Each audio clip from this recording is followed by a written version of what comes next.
ರಾಜ್ಯಾದ್ಯಂತ sub registrar ಕಚೇರಿಯ ಸರ್ವರ್ಗಳು ಕೈಕೊಟ್ಟಿದೆ. 13 ದಿನಗಳಿಂದ ಈ ತರ ಸರ್ವರ್ ಸಮಸ್ಯೆ ಆಗ್ತಾ ಇದೆ. ಜನ ಪರದಾಡ್ತಾ ಇದ್ದಾರೆ. ಋಣಭಾರ ಪ್ರಮಾಣ ಪತ್ರ ಪಡಿಬೇಕು ಅಂತ ಜನ ಬಂದು ಕ್ಯೂಗಟ್ಟಿ ನಿಲ್ತಾರೆ. ಆದರೆ ಅಲ್ಲಿ ಸರ್ವರ್ ವರ್ಕ್ ಆಗ್ತಾ ಇಲ್ಲ ಅಂತ. ಫೆಬ್ರವರಿ 10ರೊಳಗೆ ಎಲ್ಲ ಖಾತೆ ಈ ಖಾತಾ ಮಾಡಿಸಬೇಕು ಅನ್ನೋ ಸೂಚನೆ ಒಂದು ಕಡೆ ಇದೆ. ಈ ಖಾತಾ ಮಾಡಿಸಬೇಕು ಅಂತ ಹೇಳಿ ಕಂದಾಯ ಸಚಿವರು ಸೂಚಿಸಿದ್ದಾರೆ. ಈ ಸೂಚನೆ ಬೆನ್ನಲ್ಲೇ ಈ ಖಾತಾ ಮಾಡಿಸಿಕೊಳ್ಳೋದಕ್ಕೆ ಅಂತ ಹೇಳಿ ಜನ ಕೂಡ ಮುಂದಾಗಿದ್ದಾರೆ. ಆದರೆ ಇಸಿಗೆ ಅರ್ಜಿ ಸಲ್ಲಿಸಿದ್ರೆ ಸರ್ವರ್ ಡೌನ್ ಅಂತಾರೆ. ಈ ಕಡೆ ಡೆಡ್ ಲೈನ್ ಕೊಟ್ಟಿದ್ದಾರೆ, ಮತ್ತೊಂದು ಕಡೆ ಸರ್ವರ್ ಡೌನ್ ಅಂತಾರೆ. ಜನ ಏನ್ ಮಾಡಬೇಕು? ಹಾಗಿದ್ರೆ ಫಸ್ಟ್ ವ್ಯವಸ್ಥೆಗಳನ್ನ ಸರಿಯಾಗಿ ರೂಪಿಸಿಕೊಳ್ಬೇಕು. ವ್ಯವಸ್ಥೆಗಳು ಗಟ್ಟಿಯಾಗಿದೆಯಾ ನೋಡಿಕೊಂಡು ಅದಾದ್ಮೇಲೆ ಈ ಖಾತಾ ಮಾಡಿಸಿ ಮತ್ತೊಂದು ಮಾಡಿಸಿ ಡೆಡ್ ಲೈನ್ ಕೊಡಬೇಕು.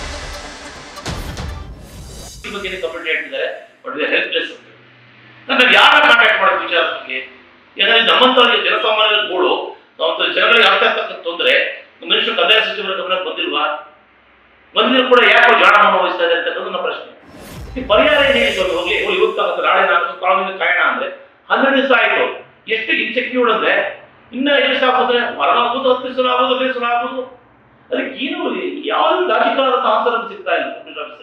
ಅಲ್ಲೇ ಗುಸು ಕೆಡಿಸಿ ಕೇಳಿದಾಗ ಅಲ್ಲಿ ಆಫೀಸರ್ಸ್ ದುಡೋಕೆ ಇರ್ತಕ್ಕಂಥ ಏಜೆನ್ಸಿ ಹೇಳ್ತಾರೆ, ಸರ್ಕಾರದಿಂದ ತಂತ್ರಾಂಶದ ಯಾರು ಸರ್ವಿಸ್ ಪ್ರೊವೈಡರ್ ಇರ್ತಾರೋ ಆ ಸರ್ವಿಸ್ ಪ್ರೊವೈಡರ್ಗೆ ಪೇಮೆಂಟ್ ಹೋಗಿಲ್ಲಂತೆ. ಪೇಮೆಂಟ್ ಹೋಗಿದ್ದಿರೋದಕ್ಕೆ ಅವ್ರು ಇವತ್ತು ಸರ್ವರ್ ಡೌನ್ಲೋಡ್ ಮಾಡ್ಕೊಂಡಿದ್ದಾರಂತೆ, ಡೌನ್ ಆಗಿದೆಯಂತೆ. ಸರ್ಕಾರ ಪೇಮೆಂಟ್ ಹೋಗ್ಬೇಕಂತಲ್ಲ ಸರ್ವಿಸ್ ಪ್ರೊವೈಡರ್ಗಳಿಗೆ ಮೇಂಟೈನ್ ಮಾಡೋದಕ್ಕೆ, ಹೋದ್ಮೇಲೆ ಮಾಡ್ತಾರಂತೆ. ಸಾಲ್ವ್ ಆಗಲ್ಲ ಅಂತಕ್ಕಂಥ ಮಾತನ್ನು ಹೇಳ್ತಾರೆ. ಅದಕ್ಕೆ ಯಾವುದೇ ಪುರಾವೆ ನನ್ನ ಸಿಕ್ಕಿಲ್ಲ. ಇದು ಸರ್ಕಾರ ಉತ್ತರ ಕೊಡ್ಬೇಕು. ಇದಕ್ಕೆ ಈ ಗುಸು ಮಾತಿಗೆ ಉತ್ತರವನ್ನ ಸರ್ಕಾರ ಕಂದಾಯ ಕೇಳ್ತಾ ಇದ್ದೀನಿ, ಕನಿಷ್ಠ ಕೇಳ್ತಾ ಇದ್ದೀನಿ, ಕ್ಲಾರಿಫೈ ಮಾಡಿ.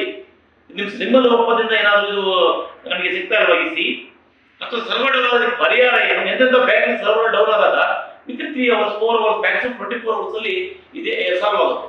ಅಲ್ಲ IT ಸಿಟಿ ಹಬ್ಬಾಗಿರ್ತಕ್ಕಂಥ ಬೆಂಗಳೂರಲ್ಲಿ ಈ ತರ ಸರ್ವರ್ ಡೌನ್ ಅಂತ ಅಂದ್ರೆ ನೀವು ಅಂತ ಕಳಪೆ ಮಟ್ಟದ ಸರ್ವಿಸ್ ಪ್ರೊವೈಡರ್ನ ನೀವು ಸರ್ಕಾರದಿಂದ ನೇಮಕ ಮಾಡಿದ್ದೀರಾ? ಅವ್ನು ಆನ್ಸರಬಲ್ ಅಲ್ವಾ? ಅವ್ನು ಅಕೌಂಟಬಲ್ ಅಲ್ವಾ? ಅವ್ನಿಗೆ ಆಕ್ಷನ್ ತಗೊಳಕ್ಕಾಗಲ್ವಾ? ಪರಿಹಾರ ಏನು? Alternative is solution. ಯಾಕೆ ಅವ್ರು ಬದಲಾಯಿಸ್ತಲ್ಲ ನೀವು? ಅದು ನಿಮ್ಮಿಂದ ಸಮಸ್ಯೆ ಒಪ್ಕೊಳ್ಳಿ. ಈ ರೀತಿ ಜನರಿಗೆ ತೊಂದರೆ ಕೊಡ್ಬೇಡಿ. ಡೀಟೇಲ್ಸ್ ಕೊಡ್ತಾರೆ ಸತ್ತಾರ್ ಲೈವ್ ನಲ್ಲಿ ಜಾಯ್ನ್ ಆಗ್ತಾ ಇದ್ದಾರೆ.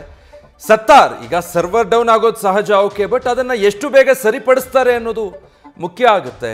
ಯಾಕಂದ್ರೆ ಇದಕ್ಕೆ ಮುಂಚೆನೂ ನಾವೇ ವರದಿ ಮಾಡಿದ್ವಿ, ಈಗಲೂ ಅದೇ ಪರಿಸ್ಥಿತಿ ಮುಂದುವರಿತಾ ಇದೆ. ಯಾಕೆ? ವಿಜಯ್, ಈ ಬಾರಿ ಇಲ್ಲಿ ಸಮಸ್ಯೆ ಕಾಣಿಸಿಕೊಂಡಿರುವಂತದ್ದು ಕಾವೇರಿ ಸಾಫ್ಟ್ವೇರ್ ಸರ್ವಿಸ್ ಅಂದ್ರೆ ಸರ್ವರ್ ನಲ್ಲಿ ಸಮಸ್ಯೆ ಕಾಣಿಸಿಕೊಂಡಿರುವಂತದ್ದು. ಯಾಕೆ ಈ ರೀತಿ ಸಮಸ್ಯೆ ಆಗಿದೆ ಅಂದ್ರೆ, ಮೊದಲಿಗೆ ಈ ಹಿಂದೆ 2023ರಲ್ಲಿ ಈ ನೋಂದಣಿ ಸಮಸ್ಯೆಯನ್ನು ಬಗೆಹರಿಸುವ ನಿಟ್ಟಿನಲ್ಲಿ ನೋಂದಣಿ ಮತ್ತು ಮುದ್ರಾಂಕ ಇಲಾಖೆ ಕಾವೇರಿ 2.0 ಅನ್ನೋ ತಾಂತ್ರಿಕ ಒಂದು ಸಾಫ್ಟ್ವೇರ್ ಅನ್ನು ಅಪ್ಡೇಟ್ ಮಾಡಿತ್ತು.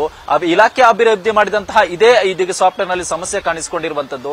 ಅಂದ್ರೆ ತದನಂತರದಲ್ಲಿ ಅದು ರಾಜ್ಯಾದ್ಯಂತ ಕೂಡ ಸರ್ವರ್ ಅಂದ್ರೆ ಕಾವೇರಿ 2.0 ತಂತ್ರಾಂಶವನ್ನು ಬಳಕೆ ಮಾಡಲಾಗುತ್ತೆ. ಇಲ್ಲಿ ಯಾವ ರೀತಿ ಸಮಸ್ಯೆ ಆಗುವುದನ್ನು ನೋಡೋದಾದ್ರೆ, ಯಾವುದೇ ಒಬ್ಬ ವ್ಯಕ್ತಿ ಅಥವಾ ನಾಗರಿಕ ತನ್ನ ದಾಖಲೆ, ಆಸ್ತಿ ದಾಖಲೆ ಆಗಿರ್ಬೋದು, ಅದನ್ನು ಎಲ್ಲವನ್ನೂ ಸಿದ್ಧಪಡಿಸಿ ಸ್ಕ್ಯಾನ್ ಮಾಡಿ ನಂತರ ಆತ ಸಿಟಿಸನ್ ಲಾಗಿನ್ ಮೂಲಕ ಆತ ಅಪ್ಲೋಡ್ ಮಾಡಿರ್ತಾನೆ. ಆ ಒಂದು ಸಂದರ್ಭದಲ್ಲಿ ಸಬ್ ರಿಜಿಸ್ಟರ್ ಆಫೀಸ್ ನಲ್ಲಿರುವಂತಹ ಅಧಿಕಾರಿಗಳು ಅದನ್ನು ಅವರು SRO ಮೂಲಕ ಅಪ್ರೂವ್ ಮಾಡಬೇಕಾಗುತ್ತೆ.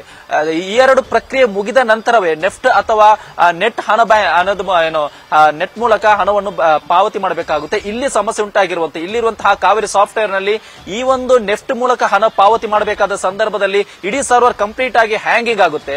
ಒಮ್ಮೆ ಈ ರೀತಿ ಹ್ಯಾಂಗಿಂಗ್ ಆಗದ ಸಂದರ್ಭದಲ್ಲಿ ಮತ್ತೆ ಅರ್ಜಿ ಪ್ರಕ್ರಿಯೆಯನ್ನು ಹೊಸದಾಗಿ ಶುರು ಮಾಡಬೇಕಾಗುತ್ತೆ. ಇದು ಇಲ್ಲಿ ಸಮಸ್ಯೆ ಆಗಿರುವಂತದ್ದು. ಈ ಒಂದು ಪ್ರಕ್ರಿಯೆ ಒಂದು ವೇಳೆ ಲಾಗಿಂಗ್ ಪ್ರಕ್ರಿಯೆ ಅಂದ್ರೆ SRO ಮೂಲಕ ಅಪ್ಲೋಡ್ ಪ್ರಕ್ರಿಯೆ ಮುಗಿದ್ರು ಕೂಡ ತದನಂತರದಲ್ಲಿ ಎಲ್ಲ ರೀತಿಯ ವೆರಿಫಿಕೇಶನ್ ಆದ ನಂತರ ನೋಂದಣಿ ಆಗಬೇಕಾಗುತ್ತೆ. ಇಲ್ಲಿ ನೋಂದಣಿ ಆದ ಸಂದರ್ಭದಲ್ಲಿ ಏನ್ ಸಮಸ್ಯೆ ಆಗುತ್ತೆ ನೋಡೋದಾದ್ರೆ, ಈಗಾಗಲೇ 90 ಜನ ಅಧಿಕಾರಿಗಳನ್ನು ವರ್ಗಾವಣೆ ಮಾಡಲಾಗಿದೆ.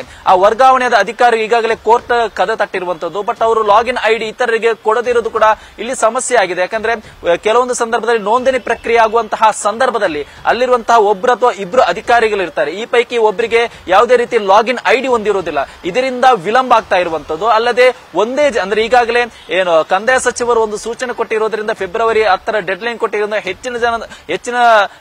ಹೆಚ್ಚಿನ ಸಂಖ್ಯೆಯಲ್ಲಿ ಜನರು ಕೂಡ ಸಬ್ ರಿಜಿಸ್ಟರ್ ಕಚೇರಿಗೆ ಬರ್ತಾ ಇದ್ದಾರೆ.